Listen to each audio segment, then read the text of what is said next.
जीवन में कोई नहीं चाहता है कि उसके जीवन में कष्ट आए, परेशानी आए और वह जो है दुखों को झेलने का प्रयास करे। सभी लोग चाहते हैं कि जीवन बहुत ही अच्छे से बीते, किसी प्रकार के उसके जीवन में कोई कष्ट ना हो और वह जो है अन्य लोगों की तरह भी सुखी जीवन व्यतीत करे। पर ये जो संसार है ये ऊपर वाले का बनाया गया है, ये प्री प्लानिंग है। जो होना है उसको टालना बहुत मुश्किल है। यह एक अनुमान है कि ज्योतिष का माध्यम से कि आपके जीवन में कब क्या अच्छा होगा और कब क्या खराब होगा, तो आप इसको जो है प्री प्लानिंग कर सकते हैं अपने लाइफ में कि आपको आगे का जीवन किस प्रकार से जीना है। छोटे मोटे उपाय जो होते हैं और जो महत्वपूर्ण सहारा होता है देवताओं का और अपने कर्म में कुछ परिवर्तन करने का, वही जो है आपके जीवन में आपको आने वाले मुसीबतों से बचाता है। और इसी प्लानिंग के साथ भी हम लोग बहुत ही प्रयास करते हैं कि आगे आपके साथ जीवन में जो महत्वपूर्ण घटनाएं घटित हों उसमें प्री प्लानिंग कैसे करना है उसका एग्जैक्ट जानकारी बहुत हद तक देने का प्रयास करूं। यही मेहनत जो है आप लोगों के लिए रंग लाता है और आप लोग जो है प्रसन्न होते हैं और बहुत अच्छे अच्छे कमेंट करते हैं और बोलते हैं कि आपका प्रयास जारी रहना चाहिए। और इसी से हम लोगों को जो है बहुत हद तक मोटिवेशनल और क्षमता मिलता है आगे जीवन में कुछ करने का। नमस्कार, मैं हूं एस्ट्रोलॉजर डॉक्टर रवि गुप्ता। स्वागत करता हूं 2021 के मीन राशि वाले और मीन लग्न वाले का संपूर्ण राशिफल लेकर के। मीन लग्न और मीन राशि वाले, यह जो हमारा राशिफल रहेगा यह लग्न पे ही आधारित रहेगा। लेकिन अगर आपको लग्न पता है तो आप लग्न से ही देखें, और अगर आपको लग्न नहीं पता है तो आप जो है यह राशिफल जो है अपनी नाम राशि या चंद्र राशि के हिसाब से भी देख सकते हैं। लेकिन प्रयास करिएगा कि लग्न से ही देखने का।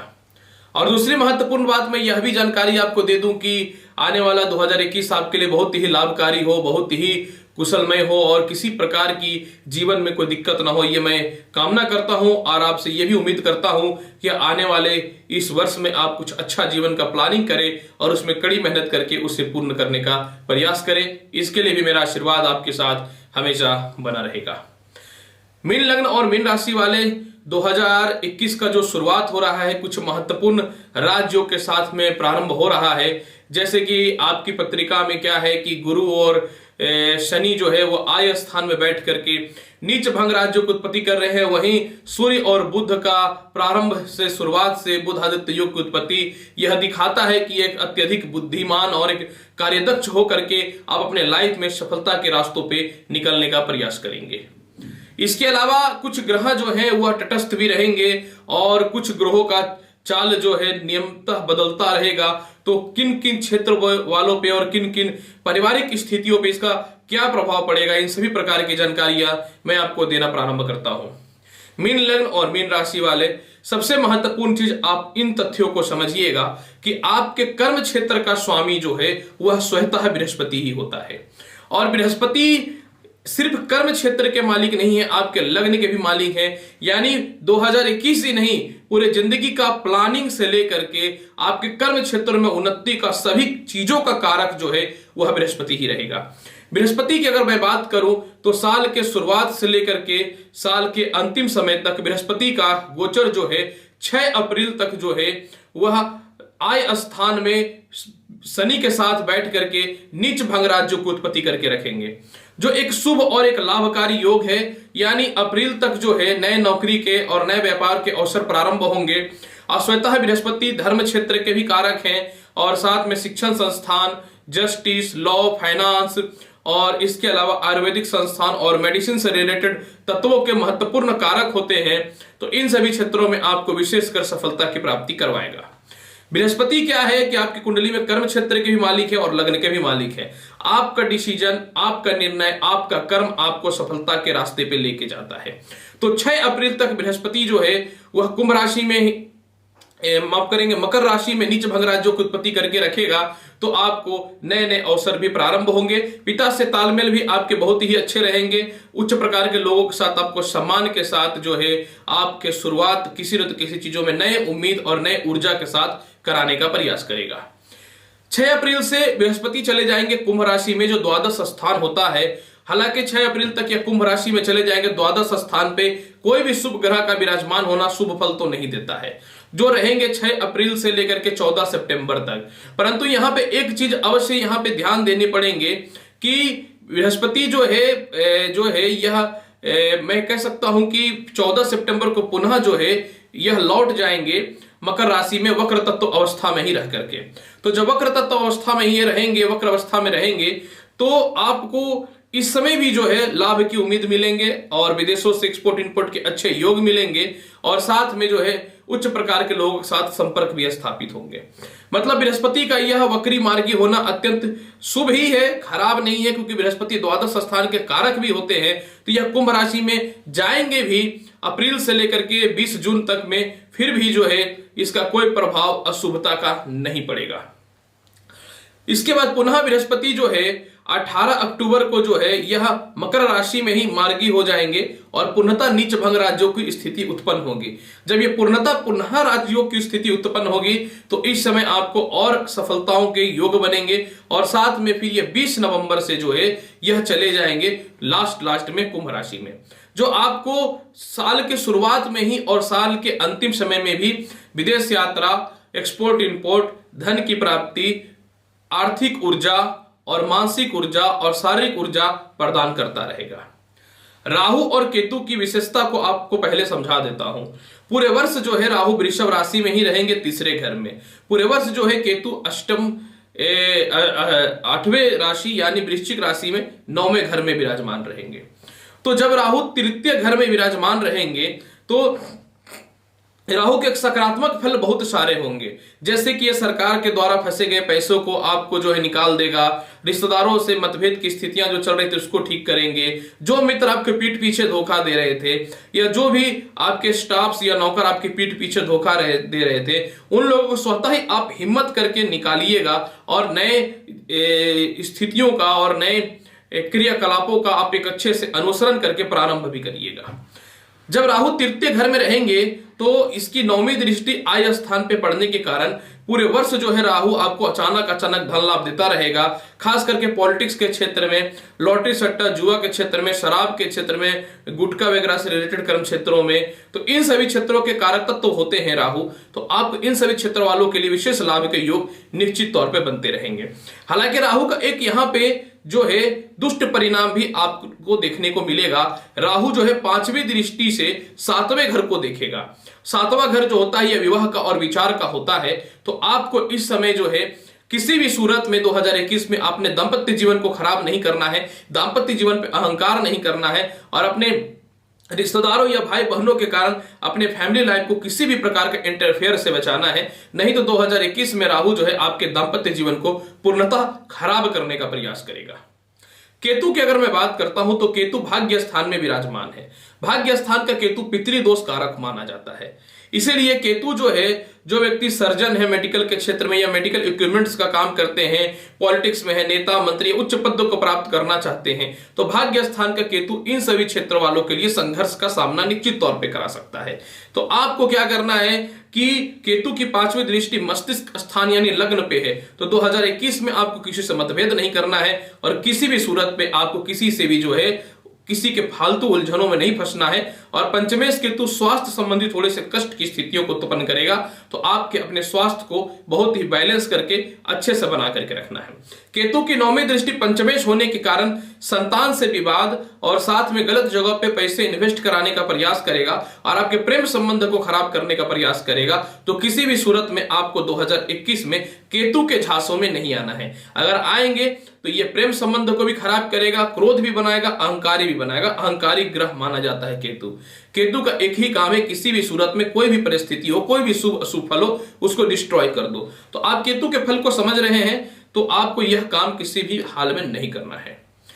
आय स्थान का शनि जो है पूरे वर्ष जो है लोहा से रिलेटेड जुड़े हुए crusher, marble, tiles, bricks, petroleum पदार्थ, इसके बाद फिर जो है पुरातात्विक संस्थान से जुड़े हुए लोगों के लिए, मूर्तियां निर्माण वर्ग लोगों के लिए, चमड़े से रिलेटेड व्यवसाय वालों के लिए पूरा वर्ष बहुत ही अच्छा फल शनि देने वाले रहेंगे। यही नहीं, विदेशों से एक्सपोर्ट इंपोर्ट के विदेश जाने के सहयोग को ये बहुत ही बढ़िया बनाएंगे और साथ में जो है बड़े भाई बहनों का सहयोग के साथ उच्च प्रकार के लोगों के साथ आपके बहुत ही अच्छे संपर्क भी स्थापित आपको जो है शनि महाराज कराने वाले रहेंगे, क्योंकि शनि जो है अपनी राशि का बहुत ही शुभ अवस्था में विराजमान है। हालांकि शनि की 7वीं दृष्टि 5वें घर में पड़ने के कारण जो है कहीं ना तो कहीं थोड़ा सा आपको यह दिक्कत कर सकता है संतान संबंधित कष्ट को लेकर के। तो आपको 2021 में अपने संतान से किसी भी प्रकार के व्यर्थ के मतभेद में नहीं पड़ना है, संतान पे विशेष ख्याल रखना है। खास करके जो महिलाएं मीन लग्न और मीन राशि वाले 2021 में गर्भवती होंगी उनके लिए अपने स्वास्थ्य का विशेष ख्याल आपको रखना चाहिए। और शनि की जो है 3री दृष्टि लग्न पे पड़ने के कारण यह जो है पूरे वर्ष चेहरे में थोड़े फोड़े फुंसी और इसके अलावा हेयर फॉल वगैरह की समस्याएं, चेहरे में झुर्रियां आने की समस्याओं को उत्पन्न करेगा। तो 2021 में आपको अपने चेहरे का विशेष ख्याल रखना है, कोई भी केमिकलाइज प्रोडक्ट को यूज करने से आपको बचना है। अब मैं आपको बात करता हूं भाग्य स्थान के स्वामी जो है मंगल की, क्योंकि देखिए मंगल आपकी कुंडली में धन के भी मालिक है और भाग्य के भी मालिक हैं। तो मंगल के गोचर को पूरा का पूरा जो है 2021 का न्यू हम लोग मान करके चलेंगे, क्योंकि मंगल पे ही सारा कुछ निर्भर होगा, यह याद रखिएगा। क्योंकि यह नौकरी में उच्च पद की प्राप्ति के साथ, नौकरी में परिवर्तन के साथ में जो है आपकी कुंडली में भाग्य स्थान के भी अधिपति हैं। 22 फरवरी तक मंगल मेष राशि में ही रहेगा, यानी अपनी स्वयं की राशि में यह रहेगा। यानी इलेक्ट्रॉनिक्स क्षेत्र से रिलेटेड लोगों के लिए, अग्निशामक, सेना, इंजीनियरिंग, क्रिकेट, पॉलिटिक्स और साथ में जो है सीमेंट वगैरह की फैक्ट्री, कोयला से रिलेटेड और ट्रांसपोर्टिंग से रिलेटेड कर्म क्षेत्र वालों के लिए जो है मंगल बहुत ही 2021 में शुभ फल देने वाला है। 22 फरवरी तक विवाह के अच्छे अच्छे कार्यक्रम बनेंगे। 22 फरवरी तक नौकरी में परिवर्तन के योग अच्छे देखे जाएंगे। विदेश यात्राओं से रिलेटेड लाभ मिलेंगे। प्रेम से विवाह के योग अरेंज होने की संभावनाएं बढ़ जाएंगे और जिनके विवाह में परेशानियां हो रही थी वह परेशानियां भी दूर होने की संभावनाएं निश्चित तौर पर बनेंगे। 22 फरवरी से लेकर के 14 अप्रैल तक जो है यह तृतीय स्थान यानी अपने कारकत्व स्थान, तीसरा स्थान जो होता है मंगल का, उसका खुद का कारक स्थान होता है। तो विराजमान होने के कारण प्राक्रमेश बनाएगा आपको। पदोन्नति प्रमोशन के साथ धार्मिक यात्राएं भी कराएंगे, विदेश की यात्रा भी करवाएंगे। छोटे भाई बहनों से लाभ और सरकारी कर्म क्षेत्र वालों के लिए, खास करके जो ठेकेदारी में है, खास करके जो पॉलिटिशियन क्षेत्र में है, खास करके जो सेना के क्षेत्र में है, उन लोगों के लिए 14 अप्रैल तक का समय अत्यधिक शुभ और लाभकारी सिद्ध होगा। यही नहीं, मंगल की 8वीं दृष्टि कर्म क्षेत्र में पड़ने के कारण 22 फरवरी से 14 अप्रैल तक जिनके भी नौकरियों में परेशानियां हो रही थी, वो प्रशासनिक हो या फिर जो है प्राइवेट जॉब से रिलेटेड हो, तो वह या गवर्नमेंट जॉब से रिलेटेड हो, आप लोगों के लिए कहीं न तो कहीं 14 अप्रैल तक का समय अत्यधिक शुभ और लाभकारी सिद्ध होगा।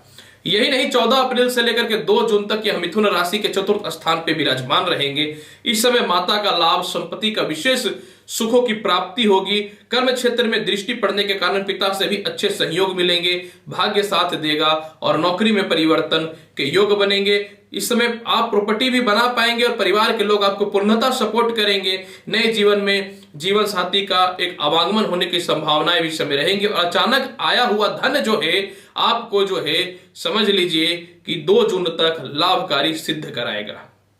हालांकि 2 जून से लेकर के 20 जुलाई तक मंगल जो है पंचमेश नीच अवस्था में रहेंगे।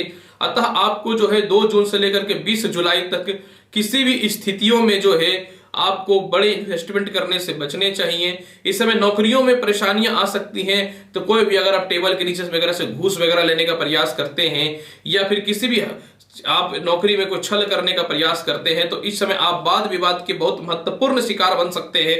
तो आपको इस समय बच के रहना है। 2 जून से लेकर के 20 जुलाई तक जो है आपको अपने संतान पे विशेष ख्याल रखना है। संतान से मतभेद की स्थितियां उत्पन्न नहीं करनी है और इस समय जो है आपको किसी भी सूरत में जो है आपको मोटे इन्वेस्टमेंट शेयर मार्केट में नहीं करना है। हो सकता है कि मंगल आपको निश्चित तौर पे बर्बाद करने का प्रयास करे। इसके बाद फिर जो है आपकी कुंडली में यह भी स्पष्ट तौर पे दिख रहा है कि फिर 20 जुलाई से 6 सितंबर तक या छठे घर में मंगल विराजमान हो जाएंगे, वहां के कारक होते हैं ये। तो इस समय आपको जो है कर्ज की मुक्ति के साथ शत्रुता समाप्त होंगे और उच्च प्रकार के लोगों के साथ संपर्क भी स्थापित होंगे। एक समाज में अच्छा ओहदा आपको मिलेगा। और जिनके स्वास्थ्य की स्थितियां खराब चल रही थी, खास करके पेट की, दांतों की, नेत्र की, इन लोगों के लिए यह समय बहुत ही शुभ और लाभकारी रहेगा। और फिर 6 सितंबर से 22 अक्टूबर तक यह 7वें घर में विराजमान रहेगा। इस समय विवाह के योग बहुत ही अच्छे बनेंगे और साथ में जो है इस समय जो है भाग्य भी साथ देगा। दाम्पत्य जीवन का सुख भी मिलेगा और प्रेम से लव मैरिज के योग बनेंगे। नौकरी में अच्छे परिवर्तन के योग बनेंगे। सरकारी कार्य क्षेत्रों में जिनको फंसा दिया गया था या बदनाम कर दिया गया था, इस समय जो है आपको 6 सितंबर से 22 अक्टूबर के मध्य में आपके आरोप को गलत साबित करके आपको पुनः जॉब में स्थापित किया जाएगा। हालांकि चतुर्थ दृष्टि इस समय कर्म क्षेत्र में पड़ने के कारण जो है पिता से थोड़े मतभेद की स्थितियां इस समय उत्पन्न हो सकती हैं। और 8वीं दृष्टि धन स्थान में पड़ने के कारण धन के योग तो बहुत ही अच्छे बनेंगे, लेकिन पिता से थोड़े मतभेद की स्थितियां निश्चित तौर पर उत्पन्न हो सकती हैं।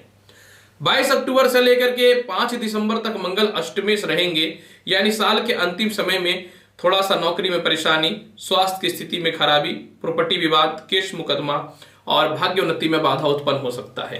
तो किसी भी सूरत पे 22 अक्टूबर से लेकर के 5 दिसंबर के मध्य में आपको किसी भी प्रकार का कोई विवाद में नहीं फंसना है। कोई प्रॉपर्टी विवाद हो, घरेलू उलझन हो, वसीयत हो या किसी की गारंटर भी नहीं बनने हैं आपको 22 अक्टूबर से लेकर के 5 दिसंबर के मध्य में। बुध आपकी कुंडली में संपत्ति के मालिक हैं और विवाह के मालिक हैं और कर्म क्षेत्र को विशेष तौर पे परिवर्तन करने के भी अधिपति हैं। तो अगर बुध की बात अगर मैं करना चाहूं तो आपकी कुंडली में 5 से लेकर के 25 जनवरी तक बुध जो है कहां रहेंगे, तो बुध 10वें और 11वें घर में विराजमान रहेंगे। और बुध किन क्षेत्रों को रिप्रेजेंट करता है? बुध जो है मार्केटिंग सेक्टर से रिलेटेड, फाइनेंस को, प्रिंटिंग प्रेस से, वाक्पटुता को लेकर के, वक्ता के क्षेत्र को, जो व्यक्ति लॉयर है, इन सभी क्षेत्रों वालों के लिए बुध सीधा रिप्रेजेंट करता है। वह फाइनेंस का काम हो, रेस्टोरेंट का, होटल मैनेजमेंट हो या फिर फूडिंग एंड लॉजिंग हो या फिर जो ट्रेवलिंग से रिलेटेड महत्वपूर्ण कार्य हो या अकाउंट से रिलेटेड हो, सीए सभी को बुध जो है प्रेजेंट करता है, क्योंकि ये सीधा सीधा फाइनेंस के गुरु माने जाते हैं। तो 5 से 25 तारीख तक का समय आपके जीवन में जनवरी का बहुत ही शुभ रहेगा, इस पे कोई शक नहीं है। इसके अलावा जो है आपकी कुंडली में 16 अप्रैल से 16 अगस्त तक बुध जो है द्वितीय घर से 7वें घर तक विराजमान रहेंगे, यानी 16 अप्रैल से लेकर के जो है 26 अगस्त तक धन की प्राप्ति, मित्रों का तालमेल अच्छा, प्रेम संबंध, भाई बहनों से लाभ, संपत्ति की प्राप्ति, शिक्षा, संतान के विशेष उन्नति के योग बनेंगे और स्वास्थ्य भी बहुत ही बढ़िया रहेगा। और विवाह के लिए यह समय अत्यधिक उपयुक्त और शुभ और लाभकारी निश्चित तौर पे रहेगा। लेकिन कुछ समय ऐसे भी रहेंगे जिस समय थोड़ी सी कष्टों का सामना आपको करना पड़ेगा। तो इस समय जो है 25 तारीख से लेकर के यानी 25 जनवरी से 11 मार्च तक जो है आपको थोड़ा सा कष्ट का सामना करना पड़ेगा, क्योंकि इस समय बुध नीच अवस्था में भी रहेंगे और गोचरवश जो है वह द्वादश स्थान में भी रहेंगे।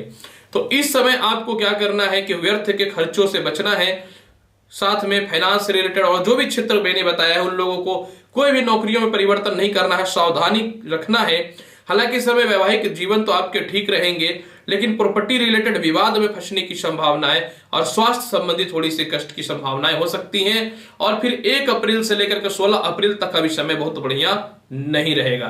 हालांकि स्पष्ट तौर पर यह दिखता है कि पूरे वर्ष जो है कुछ समय को छोड़ करके, मतलब जनवरी से लेकर के अप्रैल तक का समय थोड़ा कष्टकारी दांपत्य जीवन को लेकर संपत्ति के मामले में तो है, लेकिन इसके अलावा जो है समय खराब कहीं से भी मुझे प्रेरित नहीं हो रहा है। शुक्र आपकी कुंडली में प्राकर्मेश है और बहुत ही अच्छे पोजीशन पे और अष्टमेश भी है। अब पूरे वर्ष जो है शुक्र का गोचर अत्यधिक शुभ और लाभकारी रहेगा। तो मीडिया, फाइनेंस से रिलेटेड और साथ में जो है ब्यूटी प्रोडक्ट से रिलेटेड, बुटीक से रिलेटेड, ज्वेलरी से रिलेटेड, इसके अलावा जो है फैशन डिजाइनिंग से रिलेटेड कर्म क्षेत्र वालों के लिए जो है बहुत ही बढ़िया 2021 का साल रहने वाला है मीन लग्न और मीन राशि वाले। और क्योंकि यह प्राकर्मेश है, रिश्तेदारों के भी कारक है, छोटे भाई बहनों के भी कारक हैं, तो इस समय जो है आपका पूरा साल बहुत ही बढ़िया रहेगा। सूर्य आपकी कुंडली में जो है अधिपति कर्ज के हैं और सूर्य का गोचर पूरे वर्ष बहुत ही शुभ और लाभकारी है। पूरे वर्ष जो है आपको कर्ज से मुक्ति और शत्रुता से मुक्ति मिलेगी। पूरे वर्ष दवाइयों से जुड़े हुए काम, कागज वगैरह से रिलेटेड जुड़े हुए काम, इसके अलावा सरकार में जो उच्च पद पे है, ओहदे पे है, प्रशासनिक क्षेत्र वालों के लिए पूरे वर्ष जो है अत्यधिक शुभ और लाभकारी रहेगा। मैं कुछ महत्वपूर्ण तिथियां भी बताता हूं जिसमें संपत्ति, विवाह और धन और विदेश यात्रा के कुछ महत्वपूर्ण योग बनते हैं, जिससे आप आने वाले समय को अच्छा प्लानिंग कर सकते हैं। और साथ में कुछ महत्वपूर्ण 2021 को किस प्रकार से अच्छा बनाना, उसके लिए कुछ महत्वपूर्ण उपाय भी आपको बताता हूं। जून, मई, जुलाई, सितंबर और दिसंबर का समय जो रहेगा और अप्रैल का, यह संपत्ति के मामले में बहुत ही शुभ और लाभकारी है। मार्च, अप्रैल, अगस्त, सितंबर और दिसंबर में जो है विवाह के बहुत ही प्रबल योग बनेंगे। यानी जिनके विवाह बहुत दिनों से नहीं हो रहे थे, जिनके विवाह में बाधाएं उत्पन्न हो रही थी, उन लोगों का वैवाहिक कार्यक्रम इस समय निश्चित तौर पर अच्छा प्रारंभ होगा। मार्च, अप्रैल, जून, जुलाई, अगस्त और नवंबर के मध्य में अत्यधिक धन की प्राप्ति के साथ में विदेश यात्राओं के योग भी बनेंगे। इस समय संतान के योग भी बहुत ही प्रबल बनेंगे और इस समय जो है आपके जीवन में यात्राओं का योग भी बहुत ही प्रबल बनेगा, खास करके विदेश से रिलेटेड। अब 2021 को मीन लग्न और मीन राशि वाले बहुत ही अच्छा बनाने के लिए मैं बहुत ही महत्वपूर्ण उपाय आपको बताता हूं जो आप करिए। पूरे वर्ष बृहस्पति की स्थिति बहुत अच्छी नहीं है, अतः पूरे वर्ष जो है ओम नमो भगवते वासुदेवाय इस मंत्र का आप जाप करिए। शुरुआत कर लीजिए कि पहले ही जनवरी से एक केला का पेड़ लगाना है और पर डे उसमें जल देना और गुरुवार के दिन उसके सामने एक दीप प्रज्वलित करना है, ताकि नौकरी में और आय में किसी प्रकार की कोई बाधाएं ना हो, आप शारीरिक रूप से चालाक बने, होशियार बने। पूरे वर्ष जो है आपको काला तिल की बने हुए लड्डू या मिठाइयां जो है या फिर काला गुलाब जामुन गरीबों को खिलाना है, ताकि नीच बंगराज्यों का संपूर्ण असर प्राप्त हो और संपत्ति और विदेश यात्राओं से रिलेटेड लाभ मिले। पूरे वर्ष गणेश जी का पूजन आप आवश्यक तौर पे करिए और पूरे वर्ष जिस कमरे में सोते हैं उस कमरे का रंग को हल्का येलोइश कर लीजिए, लाइट येलो कर लीजिए। देखिए कि पूरे वर्ष आपका बहुत ही बढ़िया व्यतीत होगा। पूरे वर्ष बृहस्पति का राशि परिवर्तन वक्री मार्गी लगा रहेगा, तो पिता और गुरुजनों से मतभेद मत करिएगा। पूरे वर्ष किसी के भावनाओं में मत आइएगा। पूरे वर्ष दूसरे के बातों में आकर के बड़ा इन्वेस्ट मत करिएगा। इतना अगर आप करते हैं मीन लग्न और मीन राशि वाले, तो 2021 आपके जीवन का सबसे शुभता वाला साल बीतेगा। और मैं तो आपके साथ हमेशा जुड़ा हुआ रहता ही हूं, साप्ताहिक राशिफल लेके, डेली का राशिफल लेके, मंथली का राशिफल लेकर के, जिसमें मैं आपको गाइड तो करता ही रहूंगा कि जीवन के किस क्षेत्र में जाए और क्या आपको प्रभाव पड़ेगा। अतः आपसे अनुरोध करता हूं कि मेरा चैनल अच्छा लगता है तो लाइक करिए, शेयर करिए, सब्सक्राइब करिए। आऊंगा आपके पास महत्वपूर्ण और ज्ञानवर्धक जानकारी के साथ अगली वीडियो में। तब तक के लिए नमस्कार। 9 वर्ष आपका मंगलमय हो, संपूर्ण आपकी इच्छाएं पूर्ण हो, ईश्वर से मैं यही कामना करता हूं। धन्यवाद, आशीर्वाद है। धन्यवाद।